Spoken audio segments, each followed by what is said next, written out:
Hey kids, this is Aaron from the podcast that wouldn't die, and Kevin and I use Zencastr. You think you're better than us, that you're using something else? You're wrong. Zencastr's the place to be.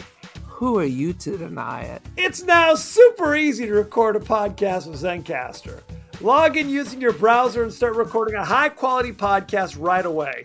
Record studio-quality sound and up to 4K video with your guests. Go to zencastr.com/pricing and use our code DIEHARD and you'll get 30% off your first month of any Zencastr paid plan. We want you to have the same experiences we do for all our podcasting and content needs. It's time for you to share your story. Only a fool will give up a chance for a 30% discount.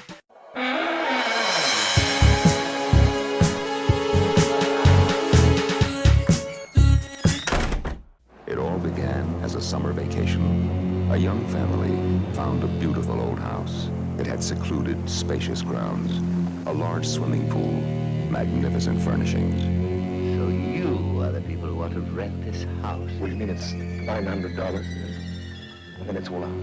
Well, there is one other thing. It's hardly a catch. They thought it was the answer to their dreams, but it was the beginning of a nightmare. Welcome to the latest episode of the podcast that wouldn't die. I'm your host, Kevin. With me, as always, is Aaron. I'm wearing pajamas because this is what I wore to work. I don't know if that makes it better or worse, if I'm being honest. Well, I mean, I'm wearing a bra, so that means you know that it's more professional. I see. It's professional. Interesting. TMI. TMI. I don't even know what we're going to say. This week we're discussing the horror classic, Burnt Offering, starring Oliver Reed, Karen Black. She's got Betty Davis eyes, Burgess Meredith. Academy Award-winning people. A lot of big hitters. Shocking. Each week on the podcast that wouldn't die, we discuss guilty pleasures and forgotten classics of the horror and sci-fi genres with a comedic twist. Aaron, what's the latest with you? I'm starting my third week with a headache, so that sucks. And I just ate some tapioca, so that brought me pleasure. Well, let me ask you this. I'm gonna skip right by your chronic headaches. You make my headache hurt. Some people are tapioca and not rice pudding. Some people are rice pudding. I don't care for rice pudding. And not tapioca. So that's the answer.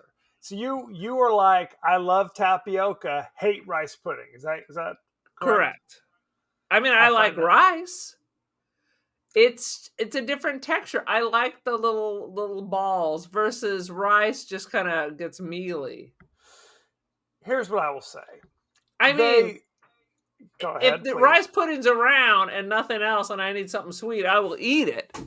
Well, then I would never buy it. I don't hate it. You don't hate it. Okay. I don't hate it. I mean, it's basically the vanilla custard with just different shit thrown into it. Correct. Different lozenges. So it's not that I hate it. It's just that I will never make it. I will not buy it. But you got some lying around and I got the sweet tooth. I will eat it. Well, that's different. That's a whole different thing. Like, for example, some people are only green olives and turn their back on black olives. Right? Well, green olives and black olives, you can buy them both in the brine. A Spanish olive is different than green olive, black olive. But obviously. But what I'm talking about, when we think of green olives, we're thinking pimento. Right. We're thinking I see what you mean. You're talking about what we call Spanish olives. I like all olives. There's pretty much. I will eat any of them. I will eat any of them. They're different. They're different. Salt cured, whatever. I like olives. And that's my attitude about tapioca versus rice pudding. I prefer tapioca, no question. But I have no problem. If you're serving you go to your mom's pudding, house. Someone hands you a bowl, you're not going to say, get this shit away from me. I'm not slapping it out of their hands. No. I will take Absolutely it, and I would be happy to have it. See, I think that's the difference between you and I. I would be happy to have it. I prefer tapioca, but sometimes I like a little rice pudding to mix it up. That's all I'm saying. There's a brand and I can't think of it. I mean, when you buy the tapioca to make it from scratch, it's microscopic tapioca, Mhm. but there's a brand that makes a rice pudding and a tapioca, Yes. and it's like a bigger ball. That's the one I like.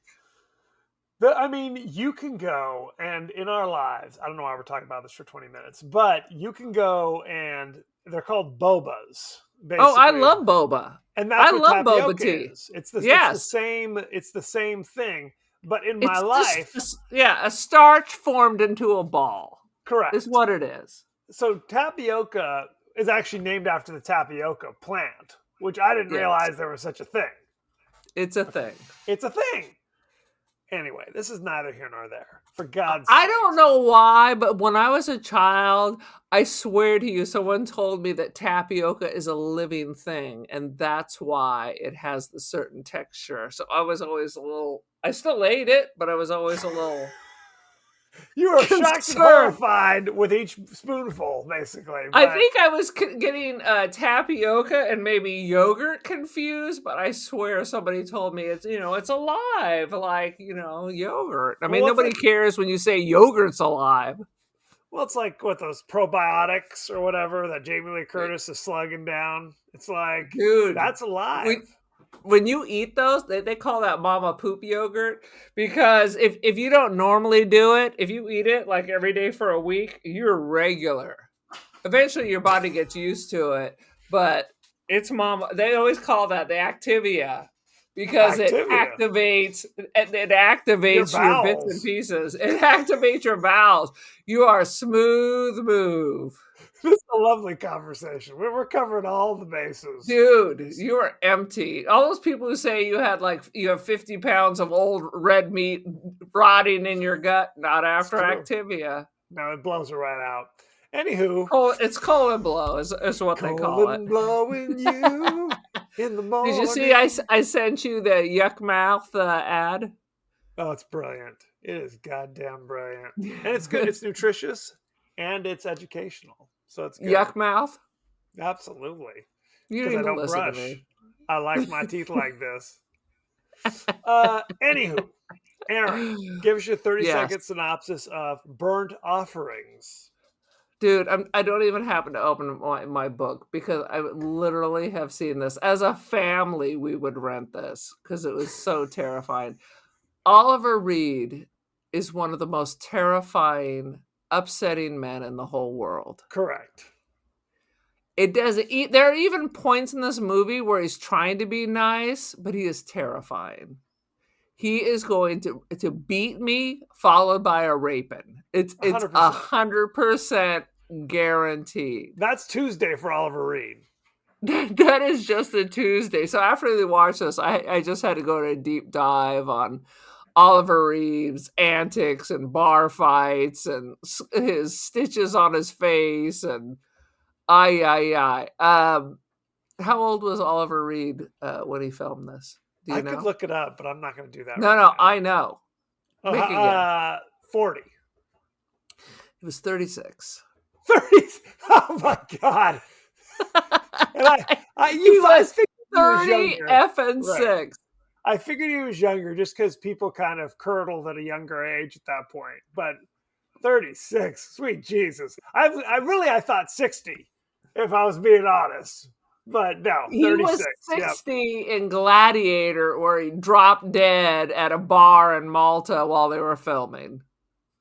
Right. I mean, I read about he basically would go to bars and get into drinking contests with like the local sailors, and he would outdrink them all. Like 20, 25-year-olds in the prime of life would be passed out in a puddle of their own vomit, and he'd still be going strong for another 12 hours.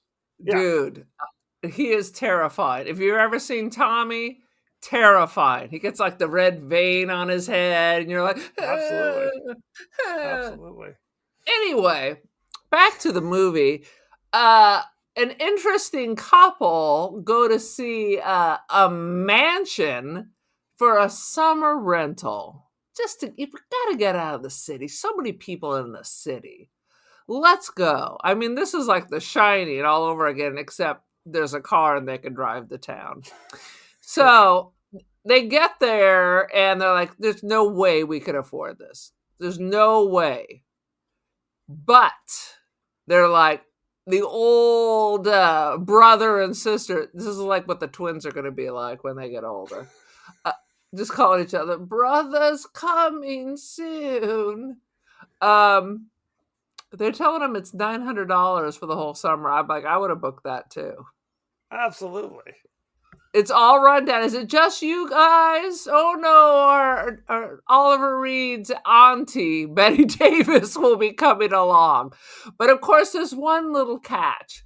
There's a crazy old witch who lives in the attic who you'll never see, but is going to require a tea tray from time to time. 3 times a day. Okay. 3 times a day. And of course, it's a possession movie. It's The Shining, but with less, men in dog costumes performing fellatio. So everybody's getting slightly possessed, but nobody gets possessed like our friend. What the Karen Black. Cross-eyed Karen. Black. Love her. Karen Black. It's the same director as Trilogy of Terror. Yes, so it is. I mean, God bless America. She's like becoming the crazy old woman. Meanwhile, Oliver Reed gets crazy, tries to drown their son. The aunt is getting grayer by the day. It's like every time something bad happens to them, like the house gets newer. So by the end, everybody's dead, and Karen Black is now the crazy old bat in the belfry, and the house is renewed. The plants are growing, and crazy old Burgess Meredith and Schister are coming back. So happy! Maybe I want to see them renew. They should pull up and be like 20 years old. Right. That would have been, but still talk like Burgess Meredith. The Penguin. I have to imagine Burgess Meredith is one of those people at 19. They're like, ooh, that guy must be 60. He's seen some things. You're like, I'm only 19. So you said you've seen this movie 1,000 times. 1,000 times. In the theater? Surely. Never. Yeah, 1974, I was rolling up in the theater seeing this. Negative. This was all some Blockbuster or Elvira or whatever Saturday afternoon creepy peepees were on Channel 9. I feel like maybe I saw this once 30 years ago. Maybe. Because I had no I knew Oliver Reed was in it. I knew Karen Black was in it. I knew nothing else. I knew nothing. You didn't know Betty Davis was in it? I don't think. Well, what's funny is when she appeared, I didn't even recognize her. Recognize her. It's true. Have you never seen Baby Jane? This was right down that path. We reviewed it on the show. What finally reminded? Did you black out? That's what I'm concerned about. She doesn't look like she does in Baby Jane in this movie. She looks. I mean, you can tell it's her, though. Well, yes. If you know Betty Davis. Do you know who Betty Davis is? First of all. Vaguely. Oh. You're the one who watches the old ass shit. I don't watch. I love the old ass shit. You Anywho, son of a. I reckon, like halfway through the movie, I recognize the voice, and I'm like, "Oh yeah, that is Betty Davis." Holy shit! Do you recognize the chauffeur? He's actually been in a ton of stuff. I just remember him from In the Heat of the Night. As one of the crazy old racists. Correct. He was in like Unforgiven. Yeah. He's been in like a ton of stuff. This movie is both bizarre and boring as all get out. If I'm being honest. What? Spoiler alert.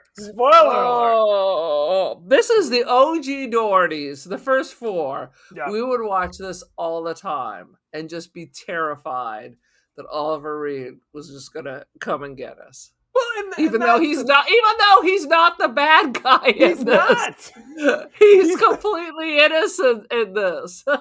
In a way, this has got kind of Hereditary vibes to it, if you will, where it's that kind of thing, where it is kind of like this possession that gradually occurs because they want to rent this. This is a thing that I cannot even relate to, where it's like your whole family is going to rent a place for the entire summer. It's like you guys don't have jobs, It's shocking. right? She even set up a library so he can write. Which they've never come back to. There's never a moment where he's in... Go ahead. I don't know what he does for a living. No. But they're just taking off the whole summer. Taking off the whole GD summer. And it's funny because they pull up and it's a huge mansion, but it's in a severe state of disrepair. It looks like a goddamn crack house, frankly. It's like vines creeping up. The door looks all jacked up. And when the plants are all dead. Everything's dead. When they knock on the door, crazy Toothless Joe answers the door. Howdy. Right. I'm like, does this take place in the South? Because no other character has a crazy Southern accent. No other character is like toothless and strange. He's the handyman. You feel like you should probably fire him. Well, he's the handyman who's taken the whole summer off, evidently. Because you never see, evidently he doesn't Apparently have he to took the whole winter off if it looks like that. Absolutely. And what's funny, when you know that it's basically like the house is sucking their souls away, that character of Rufus or Buford or whatever his name is makes absolutely no sense. Because he's clearly not involved in any of this stuff, right? It's like... Maybe he's like a familiar or like a Renfield where they need to have someone on the outside to look out for their interests. And all they can get is Cooter. They absolutely got Cooter. And it's funny because, like, if you compare it to The Shining, they're paying Jack Nicholson to be the caretaker over the winter. He has duties and stuff. To compare it to this, they are being paid to stay there, or I should say, Karen Black and the family are paying to stay there and clean the place up. So this is not a summer vacation. She's like scrubbing and polishing, and that is her own choice. All they had to do was stay there. That was not, the cleaning was not part of the requisite. Well, they did say the only you thing need was to take care of the place. Well, not let it fall apart, not make it better. That is her. I'm like, I wrote down, this is the worst fucking vacation where all you do is pimp out this house that you're supposed to leave then at the end of the summer. You just need to maintain. Well, first of all, it's just the three of them. It's Oliver Reed. She's going through their private shit, finding stuff in cabinets, using that. She is. And no one says a fucking word to her. That one minute she's Miss Dowdy when they show up. Next she's walking around in like crimson velvet, like she's a Victorian grande dame or something. Correct. Right. She's slowly changing like, in front of them. Honey, where the hell did these clothes come from, Oliver Reed? Correct. And I think you're supposed to, they try to kind of polish the edges of Oliver Reed. Like they give him glasses and he's wearing a cardigan and shit. Like he's a substitute teacher. Help it. He's still Oliver Reed. He's still Oliver Reed. He's still doing Oliver Reed shit. Dude, when at one point he loses his shit in the pool and he tries to kill his son and he's floating in the water with just his eyes popping out. I'm like, oh yeah. Well, that's the Oliver Reed you see after about 25 whiskeys. At least, right. No, he's swimming. First of all, the pool was a goddamn swamp. They had to basically empty the thing. And that's what's so funny. So they had a pump to pump out all the swill, all of the raw sewage out of the half full pool. And then he can't figure out how to get the pump to work. The son figures it out. And then they're all splashing each other with the water. That is stagnant swamp water.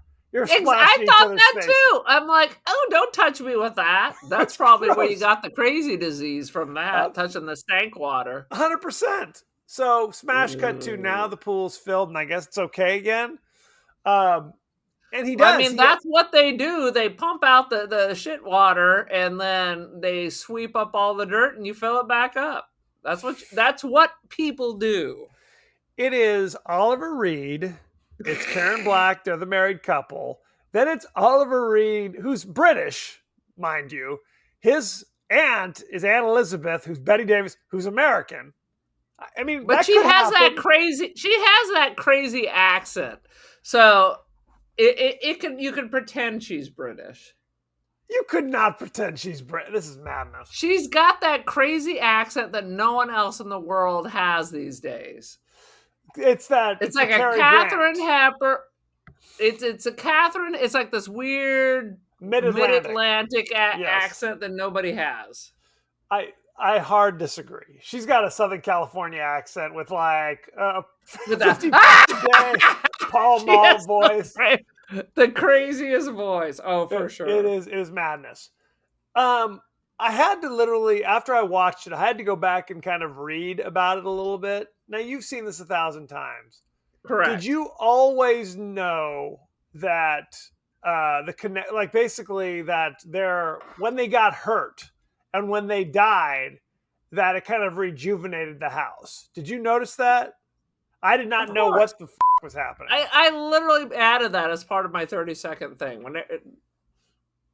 Yes, no, but I mean, that's what rejuvenates the house. Because basically, the thing is that when they first arrive and they're deciding whether or not they want to stay, the little boy is climbing the gazebo in the front yard and falls and skins his knee.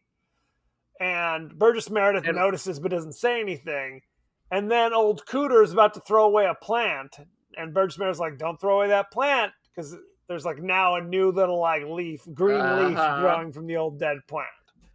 It's a lot like the movie The Sentinel, where clearly dear old auntie, whoever the hell she is near the end of her time and needs to be replaced. So as her health goes down, the house goes down. And I want to say Burgess Meredith's sister go down. So here's the question. Yes. Is there actually Mama living upstairs? I think there was, like in The Sentinel, but what's happened is she eventually becomes possessed and replaces her. Because in the beginning of the movie, Karen Black is delivering the tray, and it's clear that nothing's been eaten. Like, and why wouldn't you call 911? You kick in the gut. You got the key. Unlock the door. Go like, oh shit. I mean, you don't. She's an old elderly woman. You don't know if she's just dead in the bed, but she does not. At least initially. And then as the movie progresses, you see the trays have a little more nibblings on them. And then it's like, oh, the shit's being eaten.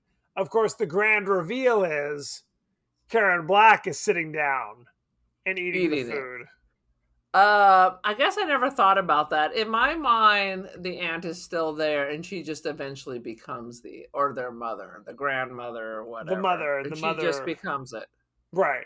So this is kind of a situation where it's like the people who live in the house are basically sustained by when the people come in over the summer, essentially. Yeah.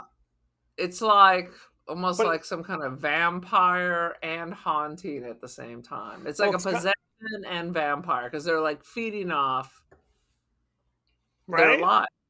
Because that's the reveal. Because you see in the whatever it is, the antechamber of the old woman's room, there's all these photographs going back clearly like 100 years or more. Right.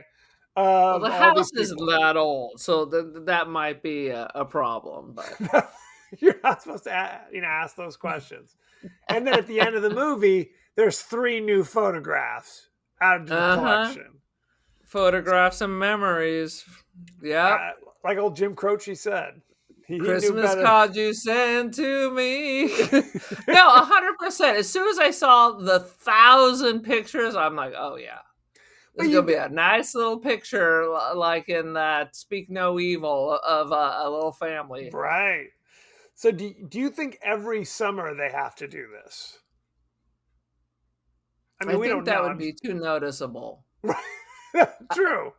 I think it's going to be more like a midsummer thing where it depends on how old. I think they have to replace the aunt, so I think it depends on how old the aunt is. So they're probably good for another 40 years. Maybe. Maybe, and I will say this. I fell asleep watching this multiple times. Well, quite frankly, what's the last one you didn't fall asleep with your narcolepsy? Exactly. I can't remember. Exactly. I'll tell you what woke me up, which was kind of it was kind of a creepy moment. So I woke up and it's the grand reveal when Oliver Reed goes in there to get his wife. And there's Karen Black making her scary face. Uh-huh.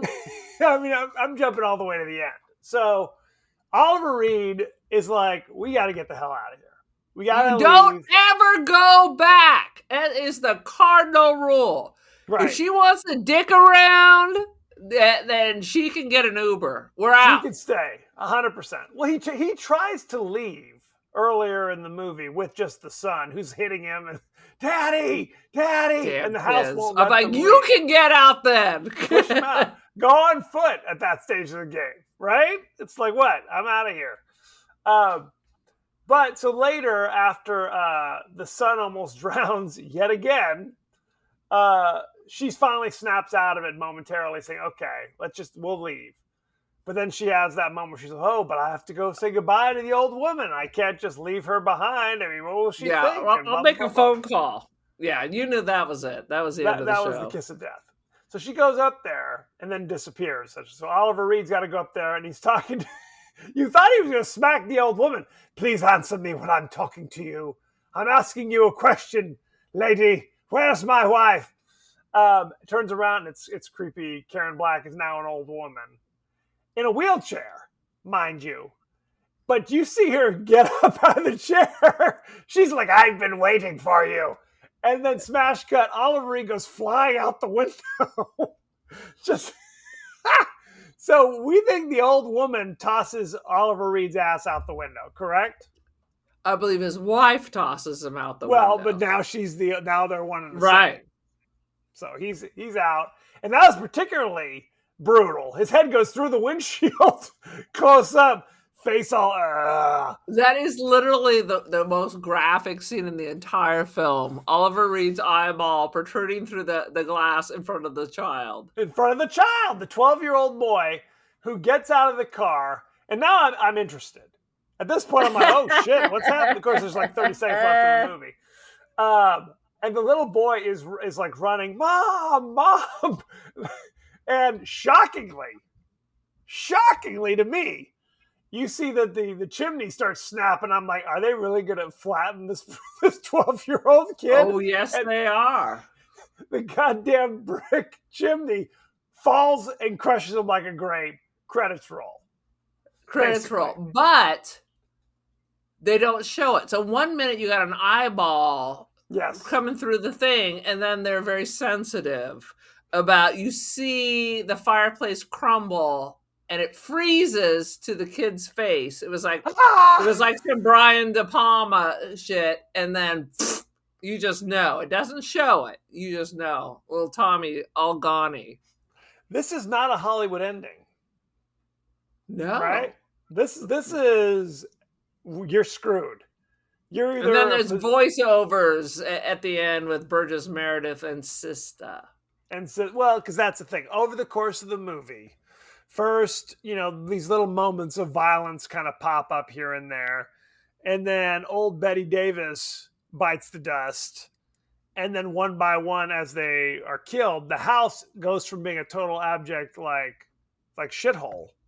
In the guidebook, it would say shithole and underlined for this poor dilapidated mansion. And over the course of the movie, now it's looking a little nicer as things go on. So by the end, don't the city folks notice this? That 1 minute, like, people disappear. No, the house was in ruins, and then 5 minutes later, it's like brand new. Well, and it's kind of like what you said. It's like one moment the pool is literally a swamp, and smash cut, it's now like manicured grass. All the lounges are all. I thought it was Joan Crawford's backyard there. It was like Caesar's Palace at some point, and you're just like, what the hell's happening? But I think that maybe somebody says something. Oh, this is interesting. This place is all refurbished, but you think you'd be like, that's weird. Yeah. We need to have a conversation about this, and we might need to pack up Because you the know car. Cooter ain't doing that. You don't see Cooter again. Cooter's in the first 5 minutes. Maybe he was busy at the orthodontist. Who knows? But he isn't around for the rest of the movie. So it's hard to explain what's going on. It's completely ridiculous. It's goddamn ridiculous. And then, of course, the son earlier in the movie almost gets gassed. And Karen Black. I mean, first of all, it's summer. So Yes. why is it so cold? And why are they using an old gas heater? It's summer. So the question Is it summer in the Arctic? I mean, what the hell? Correct. My question to you is, because I was half asleep at this point, what rouses Oliver Reed in the night to go check on his son? Did he just hear the hissing of the gas? Or was it just one of those bartender from the Overlook told him to go check it out? Pretty much. Now, the next question is, who turned on the gas? Was it Karen Black? Possessed already? I bet it's Karen Black, or because you don't see that kind of haunting. So I think it's Karen Black. Because there's a bizarre exchange between Bette Davis and Karen Black where Bette Davis is like, I don't want you to think I did it. All I did was go in there and cover him up, which is not the way you say I put a blanket on him because he's sitting cold. When you say I was covering him up, it sounds like you're smothering him or something with a pillow. So by then, Karen Black was all possessed. So she's trying to break down the old woman because she's all tired. She's aging rapidly. It's like, go lay down. She's talking to her in like a mean way. Well, yeah, and clearly it's like they were all loving and fun, but now all of a sudden she's like a monster to her. She was. Bette Davis is like basically in rictus in the bed, like full on, like mid stroke or something. Yeah, it was like having a stroke because they were going to leave. Right, and Oliver Reed can't get the doctor on the phone. Karen Black says, "Oh, I'll call the doctor. It's fine." We never see the doctor. Throw her old bones in the back of the station wagon and take her down to the emergency room. What are we doing? Yeah, the minute the phone lines are out, throw her in the back like a sack of taters. 100%. And we never see the doctor. And if we recall, did anyone move the tree that's blocking the driveway? No. Oliver Reed, like, there's an extended scene where the tree crashes in front of the car, where he crashes into it multiple times, trying to smash his way through. And then you see him just rolling around in the trees, trying to, like, wrestling. It was like Evil Dead out there. I don't know what was happening with poor Oliver Reed at that stage of the game. Oy, oy, oy. You know what I thought was weird? Please. Oliver Reed wearing pajamas.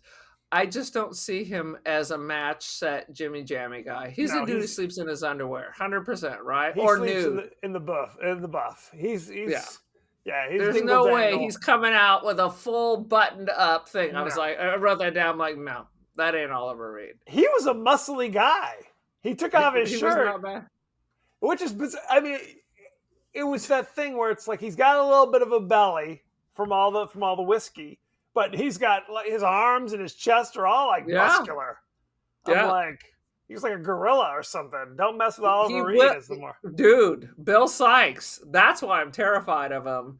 Bill Sykes from Oliver. Oy, oy, oy. Where he beats his girlfriend to death. Oh, the prostitute with the heart of gold.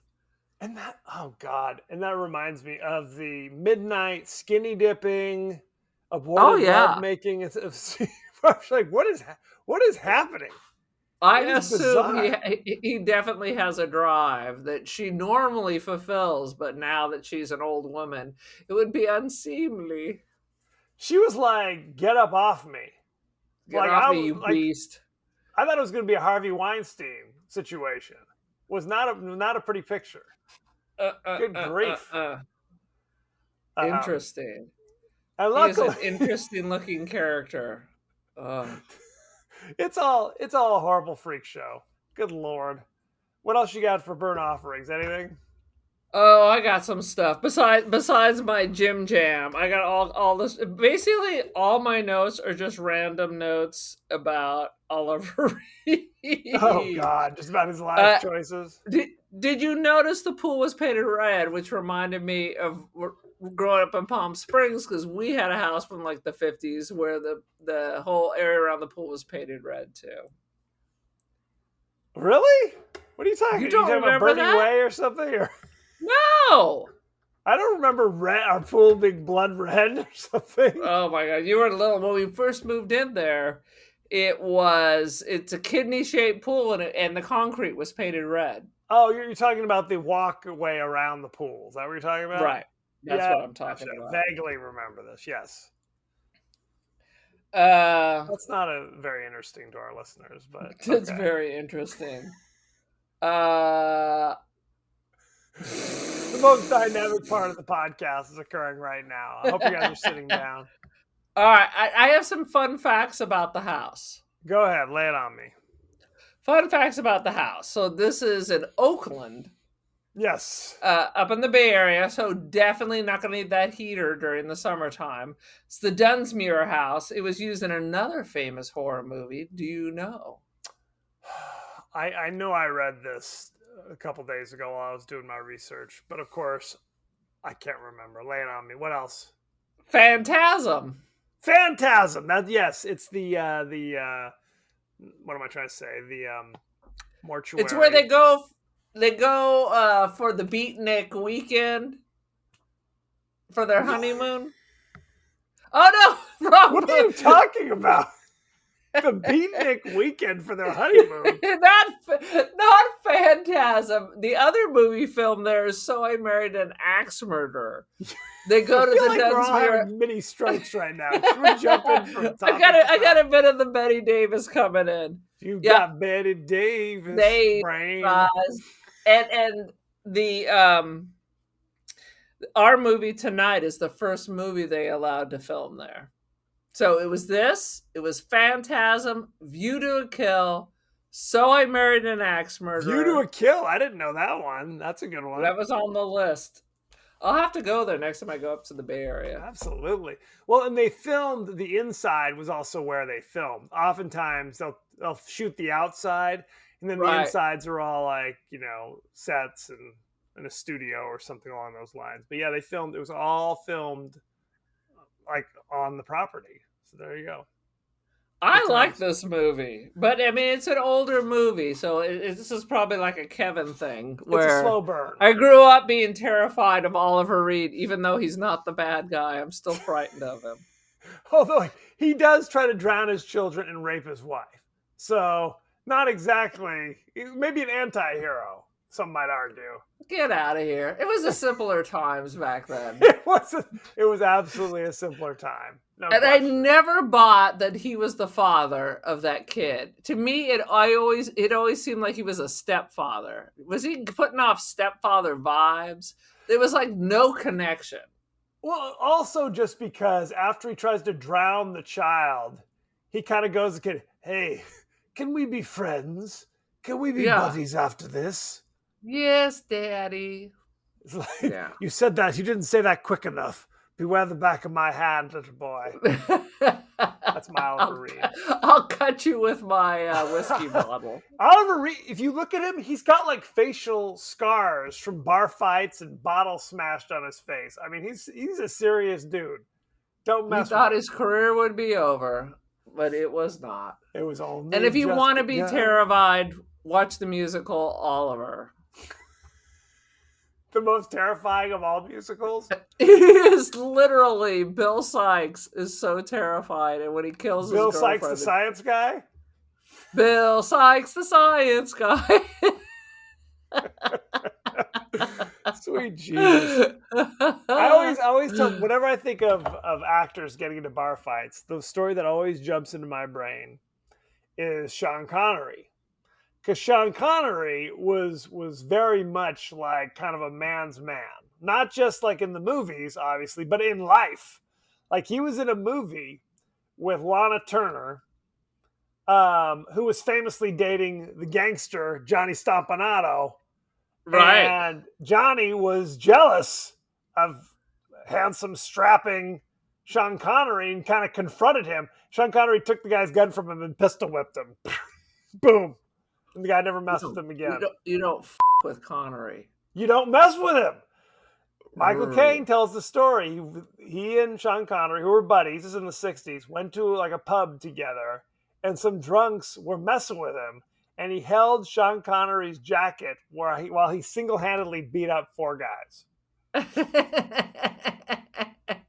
That's what he does. Connery so much. Yeah. Well, my story's not that interesting, but David Hemmings, who we just talked about in Profondo Rosa, Yeah.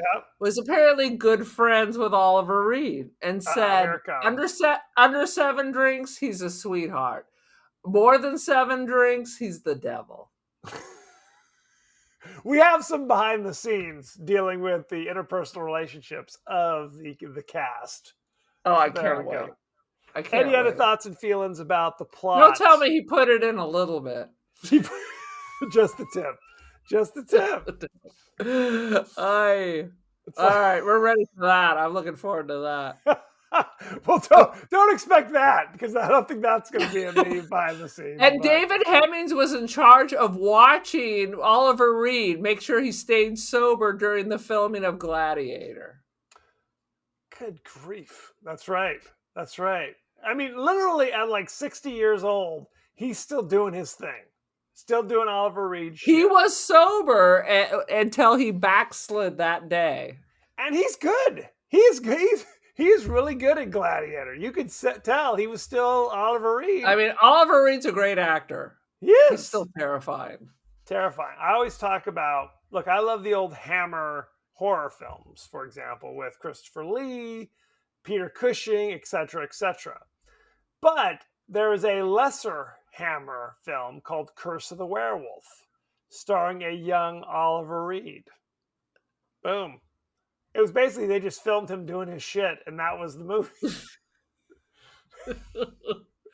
I was also reading that his drinking was so everybody talked about it, so Yes. he would be so angry because he'd go on all these talk shows to talk about whatever film he was promoting, and all they ever wanted to talk about was his drinking. Absolutely. It's by far the most interesting part.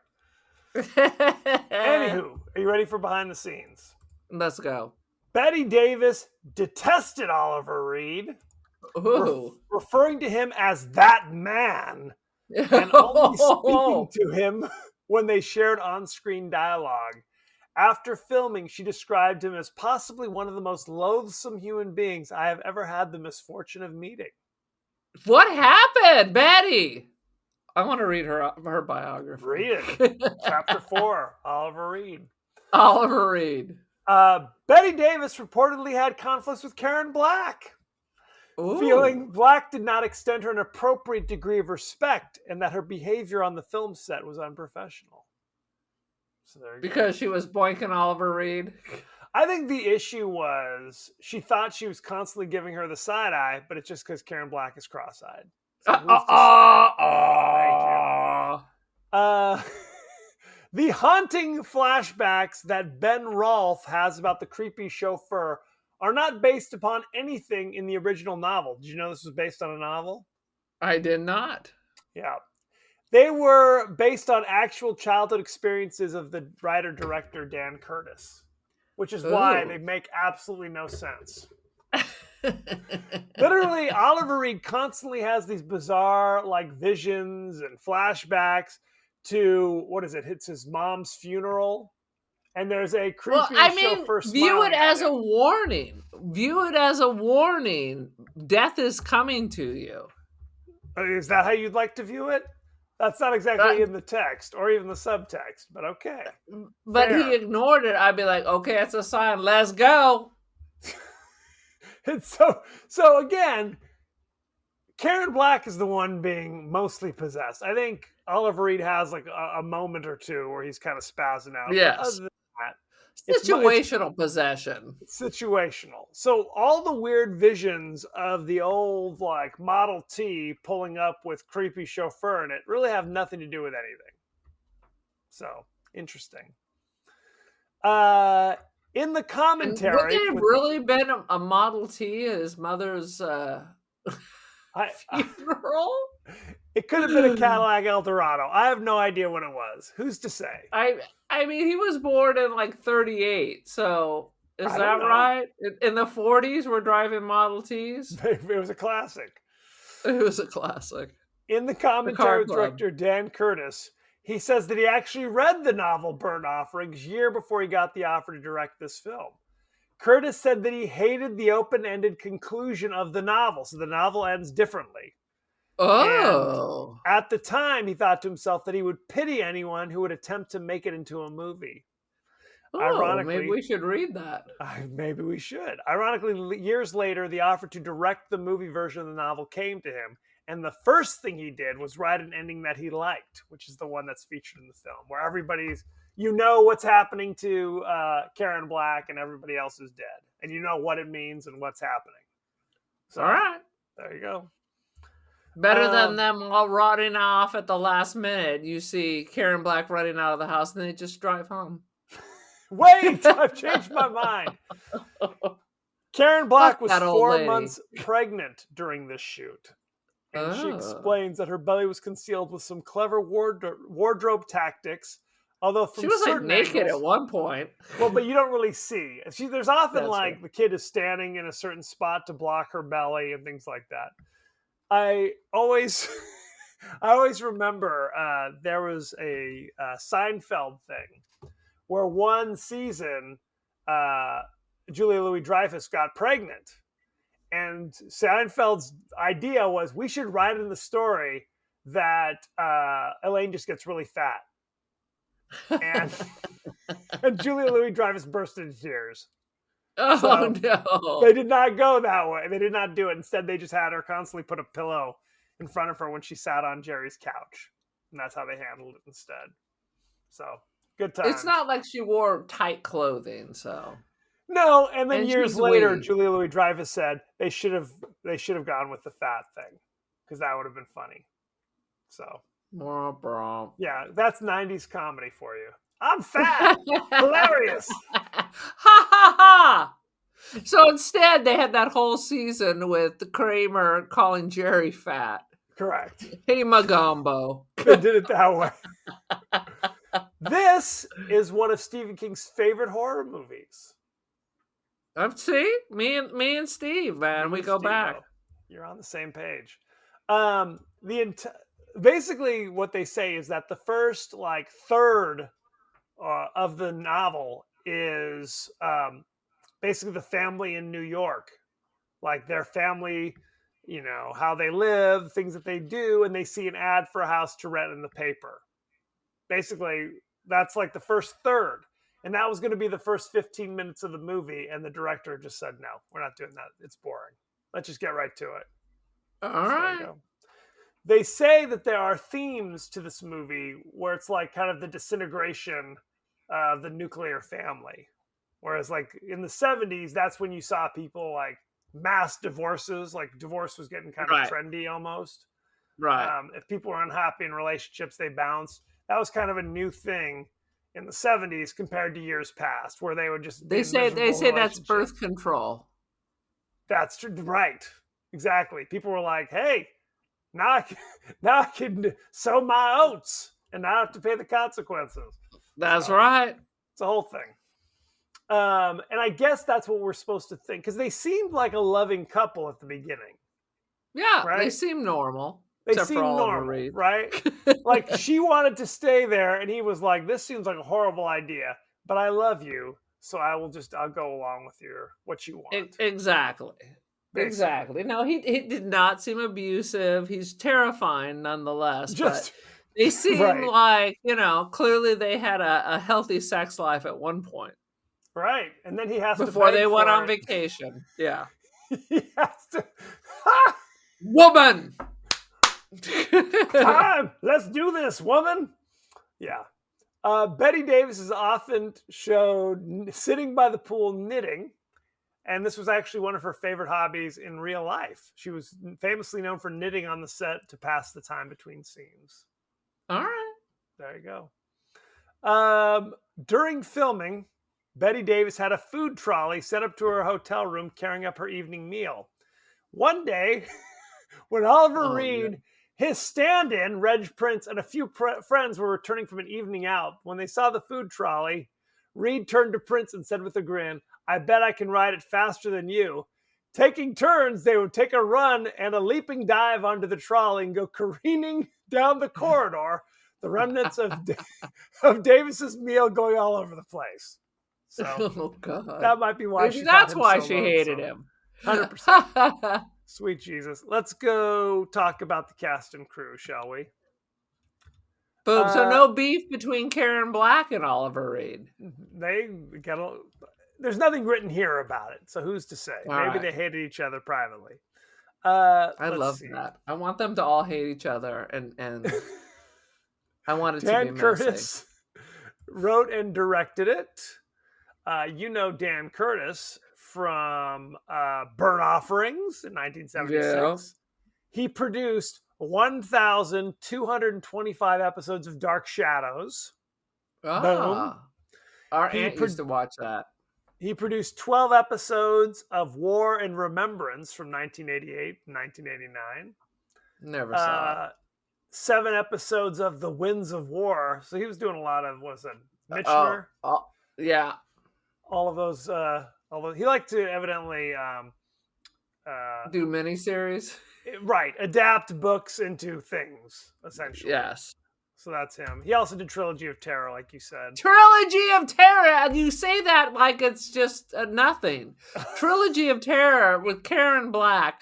Throw away the other 2 episodes, but the one with the fetish doll will live forever. It's a Zuni fetish doll. Oh. Karen Black played Marion Rolfe. You know her from such things as 5 Easy Pieces in 1970. The Great Gatsby, playing Myrtle Wilson in 1974. Nashville, 1975. And House of 1,000 Corpses in 2003. There was a definite split in the direction of her career at one point. No, she became a regular member of the Rob Zombie acting troupe. Because we saw her, remember? We did. At the House of 1,000 Corpses thing. And we looked at each other and we're like, we're not waiting in this fucking line. I've seen her. Let's go. We did not meet her personally, but we did attend the press conference or whatever. Oliver Reed played Ben Rolfe. You know him from such things as he was in Gladiator in 2000. Never saw it. Bill Sykes in Oliver, 1969. So trauma-inducing. He was in The Brood, a David Cronenberg horror movie in 1979. The Adventures of Baron Munchausen in 1988. Oh, that's with the guy from Saturday Night. I mean, oh my God, I'm having a mini stroke. Monty Python. Having an episode. Yeah. Let's see. Burgess Meredith played Arnold Allardyce. For like 30 seconds. The Bizarro siblings. He's literally in this. This was an afternoon for him. And then he was done for the day. Done for the career. He was in Clash of the Titans in 1981.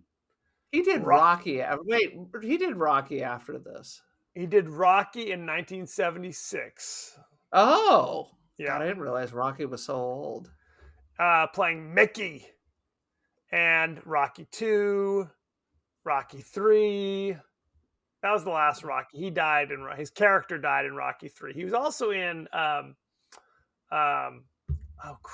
that movie Grumpy Old Men. He was in the Grumpy Old Men movies, and he was great in those, by the way. I love Burgess Meredith. He's such an interesting character. Plus, he was the Penguin in the old 60s Batman series. Absolutely. He was dynamite. He was famously in the Twilight Zone episodes, multiple Twilight Zone episodes. Excellent. We got to revisit the Twilight Zone. I mean, there's nothing like that. There's nothing like it. Betty Davis played Aunt Elizabeth. You know her from All About Eve in 1950. Love that movie. Mhm. Whatever Happened to Baby Jane, I 1962. love that movie. Dark Victory in 1939. I've seen it. Now lot of Betty Voyager Davis. in I've 1942. seen that. Do you like that? And a I million watch other all the things. old Burn shit. Offerings. Anybody else you want to know in the cast? Nope. Okay, well, I'm going to do it anyway. Dub Taylor played Walker, the toothless handyman. He's been in everything. He is. You know him from The Getaway in 1972. I The do Wild not. Bunch, 1969. That's like a thing. You Can't Take It With You in 1938. Good grief. Okay. And Thunderbolt and Lightfoot in 1974, along with a million other things. How Something old was huge- Betty Davis? How old was Betty Davis in this? I can tell you what year she was born, and you can do the math. I know the answer to this. I want you to guess. Quit Googling. Oh, it's too. I don't know. She was 60. Yeah, 66. I mean, she looked older than that. Well, she did not age well, but a lot of smoking and drinking will do that to you. But they're also making her putting this gray makeup, and her wig had more talcum powder every time she came down the stairs. She was rapidly aging. Well, Toothless Joe was 1 year younger than her. So there you go. Oh my Anthony- God. So Go that ahead. means that in Baby Jane, she was like your age. Yeah. She was. Let's see. Anthony James played the smiling chauffeur who has no lines and seemingly has no no reason to be in this movie. He was in He was Unforgiven creepy, though. in Yeah. 1992. He was in Naked Gun 2.5, The Smell of Fear, playing Hector Savage. And In the Heat of the Night in 1967. Yeah. And High Plains Drifter, the Clint Eastwood movie from 1973. I think he always played like the Western idioty sidekick. Well, and he was always kind of a skeezy, creepy dude. And pretty much He's a every- character actor. 100%. Let's look at the ratings, shall we? Burnt Offerings. Currently on Rotten 89. Tomatoes. 50%. 50.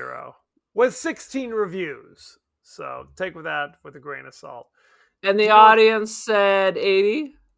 Audience said 43 Oh, for that's Burnt not Offering. right. There's only one top critic, All right. Is it Rex Reed? Roger Ebert.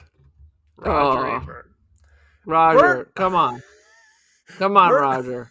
Burnt Offerings is a mystery, all right. What's mysterious is that the filmmakers were able to sell such a weary collection of ancient cliches for cold hard cash. 1.5 out of 4. Not a fan. Oh, not a fan, apparently. fan. That's just wrong. So what? Ugh. What is your rating for Burnt Offerings? I'm gonna give it 3 out of 5 drunken, sweaty Oliver Reeds trying to whisper something in my ear. Interesting. Interesting.